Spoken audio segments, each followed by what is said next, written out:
है ना। 6 नंबर क्या होता है, लव एंड लग्जरीज, दोनों ही चीजें दिख नहीं रही यहाँ पे कुछ। तो कहने का मतलब आपकी सारी लग्जरीज पीछे छूट गई हैं और आप बड़े दुखी होकर कहीं जा रहे हो। कार्ड में से फीलिंग कैसे आ रही है, दुख की आ रही है ना। सो दुखी होकर अपने परिवार को लेके ये एक जगह छोड़ के दूसरी जगह जा रहा है, लग्जरीज छूट रही है।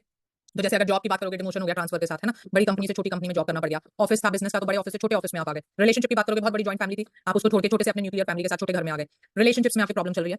हेल्थ वाइज है तो बड़े धक्के खाने पड़ रहे हैं आपको, खराब हेल्थ आपकी चल रही है और डॉक्टरों के घूमना पड़ रहा है आपको, है ना, पूरी फैमिली आपको लेके घूम रही है। तो कहने का मतलब कार्ड में ट्रैवल तो है, चेंज ऑफ प्लेस तो है, लेकिन खुशी के साथ नहीं है ना। मानो आपको किसी का फोन आ जाए कि सो एंड सो एक्सपायर हो गए, तो आप ट्रैवल तो करोगे पर खुश होकर तो नहीं जाओगे, है ना। कोई किसी को कैंसर हो गया, वो अमेरिका जा रहा है ट्रीटमेंट कराने, तो अब वो जाएगा तो सही अमेरिका, है ना, लेकिन खुश तो नहीं होगा कि मैं यूएस घूमने जा रहा हूँ, दुख से ही जाएगा। आपको आपकी सोसाइटी में बड़ी बदनामी होगी, आपको घर बदलना पड़ रहा है। तो मूवमेंट तो है कार्ड में, लेकिन उस मूवमेंट का जो रीजन है ना वो नेगेटिव है। Understood the point. अब इस कार्ड में ना दो अच्छी बातें भी हैं जो क्लाइंट तो खैर मानेगा नहीं, पर हम उसको दिखा सकते हैं गाइडेंस में। क्या? देखो ये टर्बुलेंट वाटर से काम वाटर में जा रहा है ना। दूसरा इसकी पूरी फैमिली के साथ है। कहने का मतलब कि अगर आप शांत दिमाग से सोचोगे ना, तो आपकी लग्जरीज तो बेशक कम हुई है, लेकिन आपको दिमाग की शांति मिलेगी, इससे पीस मिलेगा आपको लाइफ में। एग्जांपल, आप एक बड़ी हवेली में रहते थे, जॉइंट फैमिली में 10 गाड़ियां थी, 10 नौकर थे, पर अंदर हमेशा कलेश था, लड़ाई झगड़े, डिफरेंस ऑफ ओपिनियन। अब आप अपने बीवी बच्चों को लेकर छोटे घर में चले जाते हो, एक नौकर एक बीवी रह गई, एक बीवी तो एक ही होती है, नौकर एक और एक गाड़ी रह गई, है ना। कहने का मतलब लग्जरीज आपकी कम हो गई, लेकिन कलेश से तो छुटकारा मिला।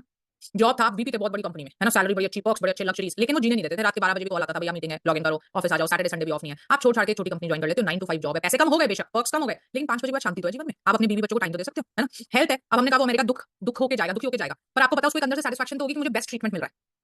अंडरस्टूड। तो कहने का मतलब ये बातें ना हम क्लाइंट को बोल सकते हैं, मानेगा वो नहीं, क्यों? क्योंकि देखो आज की थिंकिंग कैसी है कि भाई मेरे लग्जरीज मेरे पैसे दे दो, बाकी तो सब मैं झेल लूंगा, है ना। कोई अपने लग्जरीज नहीं खोना चाहता, चाहे उसके लिए मेंटल पीस खोनी पड़ जाए। तो हम बोलेंगे गाइडेंस में, पर हमें पता नहीं वो मानेगा कि नहीं, है ना। और जब तक एस्पेक्ट रिलेशनशिप का ही ना हो, मतलब पति पत्नी आपस में पूछ ले, तो हम बोलेंगे आपकी थिंकिंग नहीं मैच कर रही, डिफरेंस ऑफ ओपिनियन है, आप छोड़ के जाना चाह रहे हो। लेकिन जब तक it is me versus the world, है ना, जैसे करियर की कोई सिचुएशन है, हेल्थ की कोई सिचुएशन है, तो हम बोल सकते हैं कि आपकी इमीडिएट फैमिली आपके साथ है ना। क्योंकि देखो इसमें बीवी बच्चे आदमी तीनों बने हुए हैं। तो जब तक क्वेश्चन रिलेशनशिप का ही ना आ जाए, उसमें तो रिलेशनशिप में भी प्रॉब्लम है, आपकी थिंकिंग नहीं मिल रही है ना, आप ड्रिफ्ट अवे हो रहे हो अपनी थॉट्स की वजह से। लेकिन till the time it is not relationship, तब तक हम बोल सकते हैं कि your immediate family is with you.